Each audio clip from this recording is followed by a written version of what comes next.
Hello दोस्तों, मैं हूं आपका डरावना साथी और आप सुन रहे हॉरर कहानी, वो भी मेरी जुबानी। तो दोस्तों, आज की कहानी, यह कहानी एक पुराने और भूतिया स्कूल की है जो एक सुनसान गांव के किनारे पर स्थित था। गांव के लोग इस स्कूल को लेकर हमेशा से डरते थे क्योंकि वहां कुछ अजीबोगरीब घटनाएं होती थीं। कहते थे कि कई साल पहले वहां एक अध्यापिका की मौत हो गई थी और उसकी आत्मा अब स्कूल में भटकती है। कहानी की शुरुआत होती है कुछ छात्र छात्राओं के एक ग्रुप से जो किसी भी अंधविश्वास को नहीं मानते थे। एक दिन वे जिज्ञासा के चलते उस स्कूल में जाने का निश्चय करते हैं। उनके दोस्तों और गांव वालों ने उन्हें रोकने की कोशिश की, लेकिन वे नहीं माने। रात का समय था और स्कूल का माहौल बेहद भयानक। जैसे ही वे स्कूल में प्रवेश करते हैं, उन्हें अजीब सी ठंड महसूस होती है और उनके आसपास की चीजें हिलने लगती हैं। कमरे में लगे पुराने फर्नीचर और दीवारों पर जमी धूल ने पूरे माहौल को और डरावना बना दिया था।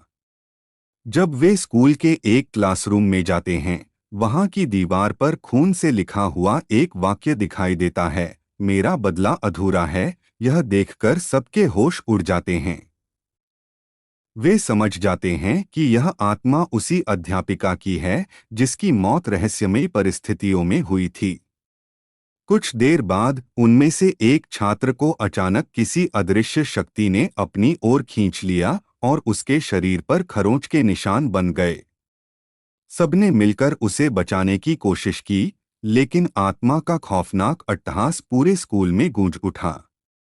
आत्मा ने कहा, तुम सब यहाँ से चले जाओ, नहीं तो तुम्हें भी मेरी तरह मरना पड़ेगा। डर के मारे सभी बच्चे वहां से भागने की कोशिश करते हैं, लेकिन दरवाजे अपने आप बंद हो जाते हैं। तभी उन्हें स्कूल की पुरानी लाइब्रेरी से एक पुरानी डायरी मिलती है जिसमें लिखा होता है कि उस अध्यापिका की हत्या स्कूल के प्रिंसिपल ने की थी, लेकिन उसकी मौत को एक दुर्घटना बताया गया था। अब उसकी आत्मा बदला लेने के लिए हर उस इंसान को सजा देती है जो स्कूल में आता है। बच्चे मिलकर उस डायरी के जरिए आत्मा को शांत करने की कोशिश करते हैं। वे प्रिंसिपल की सच्चाई सबके सामने लाने का प्रण लेते हैं। आत्मा को न्याय का वादा करने पर वह धीरे धीरे गायब हो जाती है और स्कूल के दरवाजे खुल जाते हैं।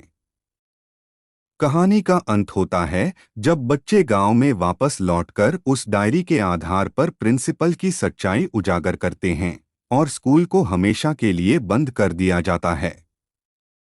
लेकिन गांव के लोग आज भी मानते हैं कि उस अध्यापिका की आत्मा वहां कहीं न कहीं भटकती रहती है, न्याय के इंतजार में।